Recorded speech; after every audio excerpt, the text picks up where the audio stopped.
Itu untuk kompetensi seleksi simulasi mengajar. Sekarang kompetensi seleksi wawancara teman-teman. Kompetensi seleksi wawancara teman-teman ada beberapa kompetensi. Jadi teman-teman harus menguasai kompetensi ini. Jadi teman-teman tahu mau ngajarnya seperti apa. Kalau wawancara tahu teman-teman harus seperti apa jawabnya. Ketika tim asesor siap udah langsung muncul. Berbeda dengan kita dadakan, nanti kaget. Kita baru masuk, udah muncul tuh asesor, kan kaget gitu ya.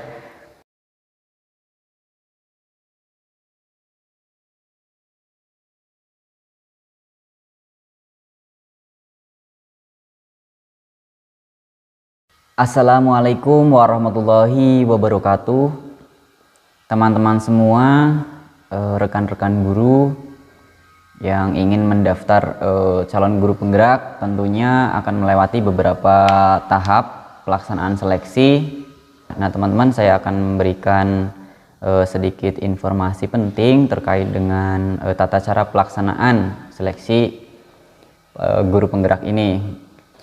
Nah, pada program guru penggerak itu ada yang namanya tadi tahap simulasi mengajar dan wawancara teman-teman. Petunjuknya yaitu ini ada berada di namanya tahap 2 teman-teman. Dilakukan secara daring atau online teman-teman. Nah, peserta nanti disarankan, ini kan pasti disarankan itu teman-teman kalau bisa diikuti ya teman-teman ya. Disarankan menggunakan browser Google Chrome teman-teman agar lancar gitu ya proses daringnya ini. Terkadang kan kita putus-putus teman-teman lewat daring. Secara program guru penggerak ini secara daring memang sangat luar biasa. Kadang kita terkendala internet, banyak informasi yang kita belum tahu teman-teman. Itu untuk kompetensi seleksi simulasi mengajar. Sekarang kompetensi seleksi wawancara teman-teman. Kompetensi seleksi wawancara teman-teman ada beberapa kompetensi. Jadi teman-teman harus menguasai kompetensi ini. Jadi teman-teman tahu mau ngajarnya seperti apa. Kalau wawancara tahu teman-teman harus seperti apa jawabnya. Nah tujuan dari wawancara ini teman-teman kompetensinya yaitu dari tujuan ya teman-teman. Kita lihat dari sisi tujuan atau misinya. Misi dari wawancara ini yaitu menjalani panggilan hidup sebagai pengajar yang memberikan dampak positif secara luas. Artinya positifnya itu nggak cuman buat kita pinter nggak cuman buat kita, tapi juga untuk menggerakkan komunitas gitu. Nah, baik bagi anak didik maupun lingkungan sekitar. Jadi kita tidak hanya mencerdaskan diri kita sendiri atau satu anak didik, tetapi lingkungan kelas dan juga lingkungan sekolah, guru-guru lain, rekan kerja dan sebagainya. Lingkungan sekitar loh ya, tidak hanya guru, juga bisa karyawan atau bisa juga penjaga kebun gitu ya. Bisa juga penjaga sekolah dan lain sebagainya. Sehingga terjadi proses transformasi. Wah, ini yang diinginkan kan transformasi pendidikan ya, yang menunjukkan kemajuan positif baik bagi dirinya sendiri, bagi saya gitu ya, maupun anak didik dan lingkungan sekitarnya. Bagi saya, bagi siswa, kemudian bagi guru-guru yang ada di sekitar saya gitu ya. Jadi kompetensinya tujuannya itu untuk yang wawancara ini nih. Jadi teman-teman biar paham. Nah, yang kedua teman-teman, membangun hubungan yang positif. Membangun hubungan yang positif artinya mengembangkan dan menggunakan hubungan kolaboratif teman-teman itu. Kalau misalkan bekerja itu yang diinginkan dari program ini adalah teman-teman itu kolaborasi. Sering-seringlah ngajak teman, ayo kita kerjasama melaksanakan ini. Berbuat baiklah kepada teman. Jadi senyum sapa salam itu sering sekali dilaksanakan. Kalau misalkan dari sekarang harus menggunakan masker, teman-teman tinggal Pak Bu gitu. Kemudian bisa seperti ini, itu semakin erat nanti. Untuk memfasilitasi pencapaian tujuan. Jadi kita kalau punya tujuan tuh jangan sendiri teman-teman. Pinter untuk sendiri, apa-apa untuk sendiri, tapi pengembangan untuk orang lain tidak ada. Nah ini menurut saya sih kurang dibutuhkan teman-teman. Kemudian memfasilitasi pencapaian tujuan kerja sebagai pengajar. Jadi kita misalkan ya, kalau saya MGMP matematika ya, saya bersama guru-guru matematika, ayo kita sekarang harus gimana ini menghadapi siswa yang malas, terutama dalam pelajaran matematika, misalkan seperti itu. Kolaborasi dengan guru matematika yang lain di MGMP itu. MGMP di lingkungan sekolah dulu ya teman-teman, kelas kecil dulu lah ya. Kalau sudah ini baru ke MGMP lebih besar lagi. Kemudian daya juang. Kalau dalam bahasa ininya tuh resiliensi apa ya? Kalau nggak salah resiliensi gitu, daya juang. semangat juang. Sebagai pengajar itu kita perlu punya upaya, keinginan untuk maju, kemudian semangat yang tinggi, kemudian nilai fokus yang jelas, yang positif. Kita fokusnya kemana nih? Positif, jelas gitu ya. Saat mencapai tujuan yang ingin kita capai. Jadi aku fokus ke sana, saya fokus ke sana. Itu harus ada upaya, ya kan? Harus ada usaha, harus ada kemauan. Jadi kalau dalam bahasa saya yang akan saya sampaikan di aksi nyata saya itu adalah rekreasi, teman-teman ya. Rekreasi itu saya panjangnya adalah reaksi, aksi. Reaksi itu kan memunculkan aksi ya. Adanya aksi itu karena adanya reaksi gitu kan. Reaksi, aksi, kreasi. Karena adanya aksi kan jadi kita sering berkreasi. Kemudian dari kreasi, inovasi, teman-teman. Nah, setelah sering berkreasi, sering melihat punya orang lain gitu, kemudian kita kembangkan. Nyontek itu sebenarnya kreatif, teman-teman ya. Tinggal kita kembangkan aja, itu sebenarnya udah kreatif. Nah, setelah kita kreatif gitu, melihat punya orang lain, kemudian sering kita kreatif dalam pembelajaran, maka akan ada timbul inovasi. Nah, makanya saya akan membuat aksi nyatanya itu, di aksi nyata terakhir itu adalah rekreasi di Taman Lebah, teman-teman. Jadi saya itu akan mengunjungi Taman Lebah, tempat ternak lebah di situ. Di situ ada pengembangan yang sangat luar biasa yang sangat dibutuhkan pada zaman sekarang ini, insya Allah teman-teman, karena madunya sangat dibutuhkan pada pandemi COVID-19 ini, teman-teman. Sangat berkhasiat sekali insya Allah madunya, teman-teman, untuk menjaga kesehatan.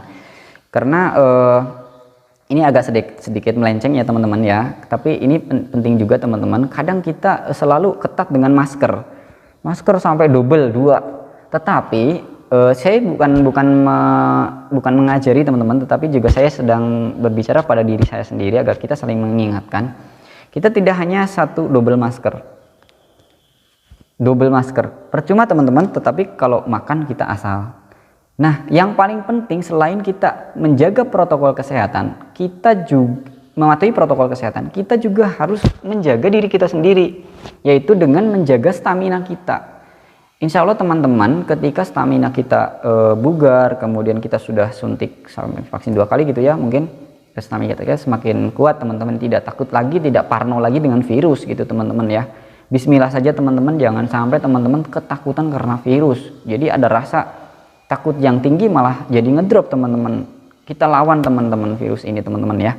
Tetap menjaga protokol kesehatan, dan teman-teman jangan lupa jaga tubuh, jaga kondisi tubuh. Kalau saya sering mengkonsumsi madu, saya kenapa tidak membeli? Karena saya lebih suka beternak sendiri.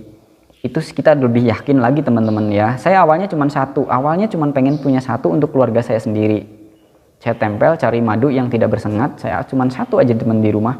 Ternyata khasiatnya sangat bagus sekali teman-teman. Jadi batuk yang saya alami selama bertahun-tahun sampai SMA bisa sembuh dengan madu kelanceng ini. Jadi walaupun madunya ini sangat sedikit, tetapi khasiatnya sangat luar biasa. Berbeda teman-teman dengan waktu kecil saya mengonsumsi madu banyak sekali sampai beli, itu kok tidak ada efeknya. Tetapi ketika saya beternak sendiri, saya tanami bunga-bunga yang obat-obatan, kemudian dihisap, dan akhirnya madu tersebut sangat berkhasiat teman-teman. Ini bukan lagi promosi teman-teman ya, mohon maaf ya agak sedikit melenceng. Nah, setelah nomor daya juang, tadi ada kompetensi tujuan ya, sesuai dengan tujuan atau misi, kemudian membangun, yang kedua adalah membangun hubungan yang positif, yang ketiga daya juang atau resiliensi. Baru dengar nih teman-teman ya. Daya juang yang tinggi, resiliensi untuk mencapai tujuan, fokus pada tujuan teman-teman.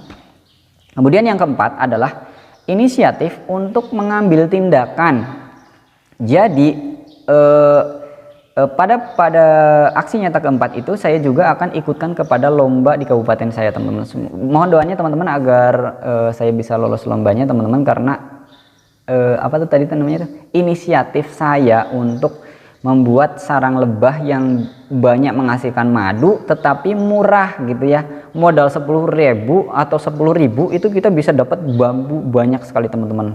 Karena inovasi yang saya lakukan adalah pada kotak lebah yang sangat murah gitu teman-teman. Awalnya dulu pakai kotak kayu, tetapi ternyata setelah saya lihat wah ternyata mahal, jadi saya coba inisiatif untuk membuat kotak lebah. Jadi ada nilai inovasi yang luar biasa. Insya Allah saya share setelah ini teman-teman. Tadinya hari ini saya mau bersama dengan siswa pembelajaran tentang lebah. Di situ kan ada lebah itu satu kotak bisa jadi dua jadi 4. Itu kan ada pembelajaran matematikanya teman-teman. Namanya adalah barisan geometri teman-teman ya, dari 1 jadi 2 jadi 4 jadi 8 gitu ya, geometri ya teman-teman ya. Bisa jadi deret geometri gitu ya. Kalau misalkan 1 bulan Pak Yoki bisa membuat 1 lebah menjadi 2 lebah, maka dalam 1 tahun Pak Yoki bisa dapat berapa banyak koloni lebah ya, gitu. Itu juga bisa buat jadi pertanyaan. Bagus teman-teman, sepertinya sebetulnya pembelajaran yang langsung gitu ya, langsung dengan sesuatu yang nyata yang kita laksanakan gitu teman-teman. Jadi maksimalkan potensi yang ada. Begitu teman-teman, itu inisiatif yang akan saya laksanakan. Jadi saya akan membawa siswa untuk ikut dalam pembelajarannya tentang beternak lebah, kemudian tentang keistimewaan lebah ini perlu teman-teman.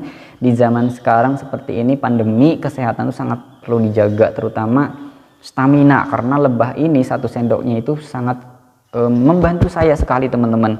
Saya bisa ikut kegiatan pramuka dari 2012 yang dulunya saya kena flek paru-paru karena saya beternak lebah sendiri, saya panen madu sendiri buat konsumsi saya sendiri, bukan untuk dijual belikan. Akhirnya teman-teman, alhamdulillah sekali, saya yang awalnya dulu nggak kuat dingin, saya bisa tidur di tenda teman-teman. Saat itu saya tidak kebagian tempat, saya hanya tidur menggunakan jas hujan teman-teman. Kemudian bagian kepala saya tutupi dengan plastik karena kita tidak kebagian tempat untuk tidur, karena ya memang harus dijaga juga anak-anak. Dan juga di situ teman-teman, saya mencoba untuk optimis bahwa saya tuh bisa kuat, saya tuh kuat, karena saya baca bahwa penyakit itu datang ketika pikiran kita tuh parno, takut. Seperti yang virus ini juga, jangan terlalu takut teman-teman, kita hadapi dengan menjaga kesehatan kita, jaga protokol kesehatan teman-teman ya. Nah di situ alhamdulillah sekali teman-teman, semenjak 2012 itu saya ternyata sudah kuat dan akhirnya saya menambah banyak koloni lebahnya. Kemudian banyak juga tetangga yang ikut beternak teman-teman. Jadi ini untuk potensi ke masyarakat itu semakin baik teman-teman. Namun masih banyak masyarakat yang belum peduli dengan khasiat madu lebah kelanceng yang betul-betul ternak sendiri loh ya teman-teman. Berbeda dengan membeli, atau ya kalaupun membeli teman-teman harus yakin bahwa madu itu betul-betul diambil dari langsung dari sarangnya, tidak ya teman-teman tahu sendiri lah ya, kita smart buyer teman-teman ya, dan harus membeli dari orang yang bisa dipercaya teman-teman gitu ya teman-teman, misalkan dari rekan kerja yang betul bisa dipercaya teman-teman, seperti itu. Nah teman-teman, kemudian untuk kompetensi berikutnya yaitu kompetensi nomor 5 ya, untuk seleksi wawancara teman-teman ya. Jadi tadi seleksi wawancara udah sampai inisiatif ya teman-teman. Yang kelima adalah kompetensi pembelajaran yang berkelanjutan. Artinya teman-teman belajar tidak hanya sampai sekarang, sampai detik ini, tetapi teman-teman harus terus belajar terus. Sadar akan bahwa area kekuatan dan area yang perlu diperbaiki. Intinya kita tuh belajar sampai sini kayak belum puas, jangan sampai merasa puas teman-teman. Ini kira-kira apa nih yang belum, apa nih yang kurang. Nah itu perlu perbaikan teman-teman.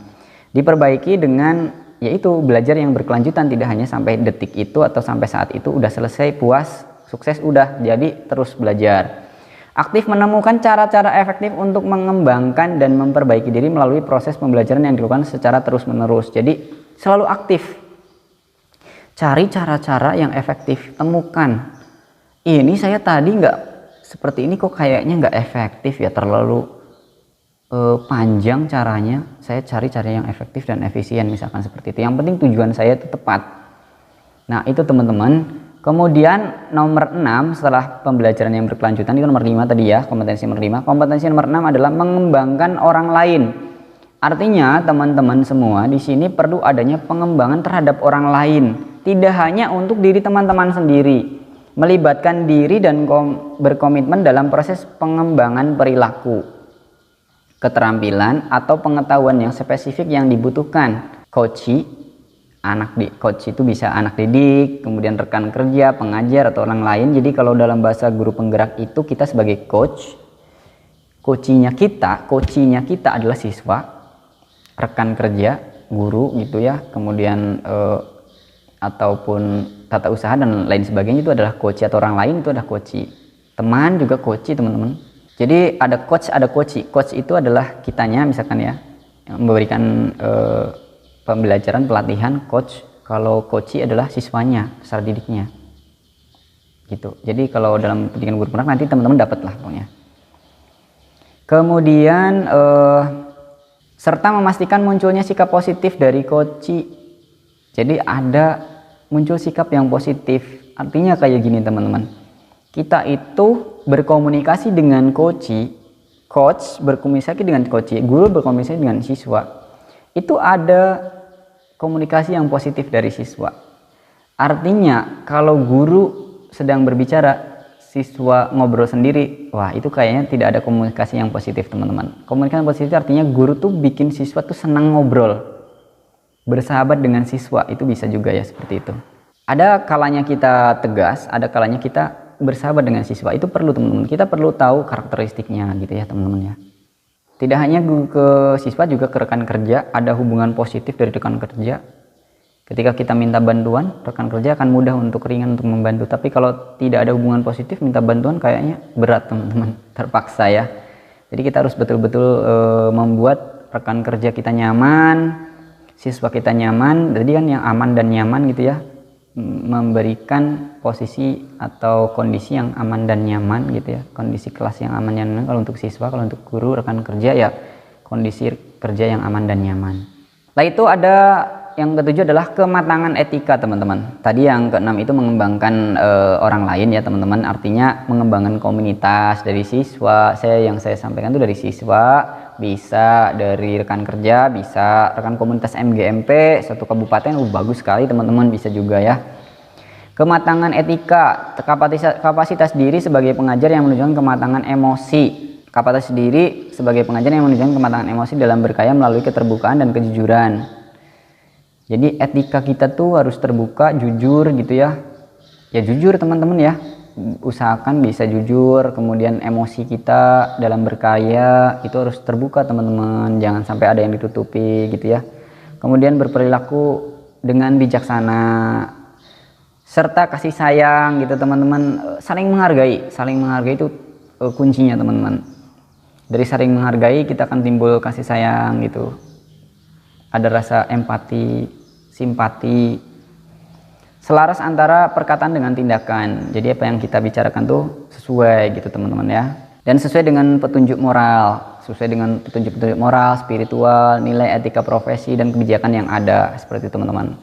Kemudian yang kedelapan adalah pengambilan keputusan. Ini akan didapatkan oleh teman-teman di pendidikan guru penggerak ya, pengambilan keputusan yang bertanggung jawab. Jadi nomor 8 itu kompetensi nomor 8 adalah pengambilan keputusan. Sebagai pengajar yang mampu mengidentifikasi dan memahami masalah serta peluang dalam berkarya dengan cara mengumpulkan, menganalisis dan menafsirkan informasi kuantitatif dan kualitatif, memilih tindakan terbaik dengan menetapkan kriteria keputusan yang jelas. Jadi teman-teman itu kita harus sebagai pengajar tuh mampu mengidentifikasi dan memahami masalah. Jadi kalau ada masalah itu kita perlu identifikasi, kita pahami, jangan sampai masalah tinggalkan gitu ya. Tetapi kita perlu juga kita identifikasi. Serta peluang dalam berkarya, teman-teman harus memanfaatkan peluang agar teman-teman terus berkarya.